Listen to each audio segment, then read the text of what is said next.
For more on the events unfolding in Turkey, I'm joined now here in the studio by Ivan Eland, a senior fellow at the Independent Institute. It's worth mentioning right off the bat that Fethullah Gulen has continued to deny any involvement in this coup attempt. But let's start there. The U.S. has this relationship with Turkey. They fly aerial missions against ISIS in Syria out of Incirlik Air Base there.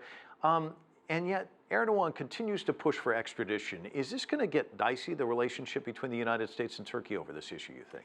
Well, it could. There's been some talk about them, restricting access to the base or restricting flights into Iraq and Syria. I don't know if that'll happen, but certainly at minimum, Turkey has their thumb on that operation, I think, by that base, which is very close to the Syrian border. So they can put pressure on it. But I think in the United States, they're going to have hard evidence. I think John Kerry's right. We don't just extradite people. If you want to have a rule of law, you have to do that. And that's really more important than even the ISIS mission. So we'll see. I mean, it's a little shady that this guy was behind it. He has links to the judiciary and the police, but he doesn't have that many contacts traditionally in the military. And they've got over 5,000 military people under detention now. And so that's where the coup came from. It's interesting because it seems like he's obsessed with Gulen, but let's move on. There's this old saying, if it looks like a duck, it quacks like a duck, it's a duck. We are seeing thousands, literally thousands of journalists, police, military, educators, judges being rounded up. And a lot of people are calling this a witch hunt, a good chance for him to settle scores. Is that what we're seeing, or are these people, do you think, really linked to the coup? I don't think so. I think it's mainly a military coup. The education system is linked to Gulen, but he may just be saying Gulen did this so he can wrap up any other opposition. So I think they are going wider, and I think that's what a lot of people in the West and other countries are saying. Hey, he's going much farther than just apprehending the coup plotters. And what about the sense that even before this coup attempt, that he was starting to take more of a march towards authoritarian rule, and there are concerns out there that perhaps that's what we're beginning to see here as well, a stronger kind of clampdown from the government?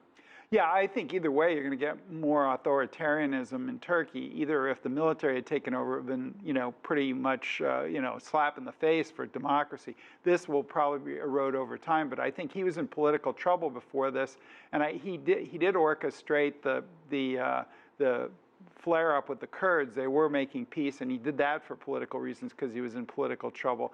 I'm not saying he orchestrated the coup, but it's to such an advantage that even anything's possible. But certainly, whether he orchestrated the coup or not, certainly he benefits greatly, and he is going far wider than the coup plotters. So I anticipate more authoritarian behavior from him. And you mentioned the military. We've seen a lot of the leadership, generals, admirals, hundreds of them detained as well.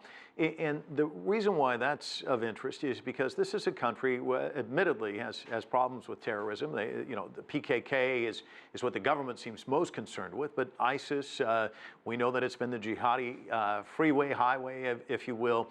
What about concerns there in terms of instability with the military and perhaps a vacuum where terrorists may exploit it?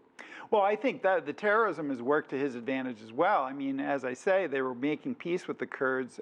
He clearly stirred that up, and that's where you're getting derivative terrorism from the Kurds.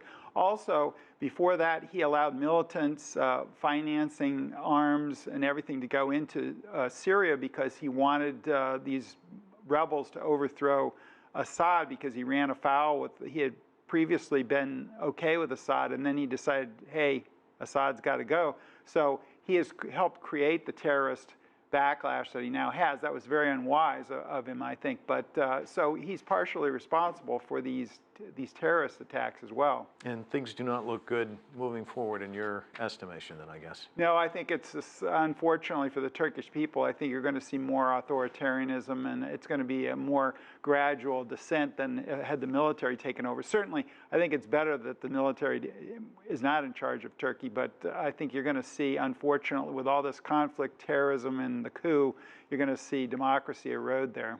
Ivan Eland, always a pleasure having you on the broadcast. Thanks so much for stopping by. Thank you.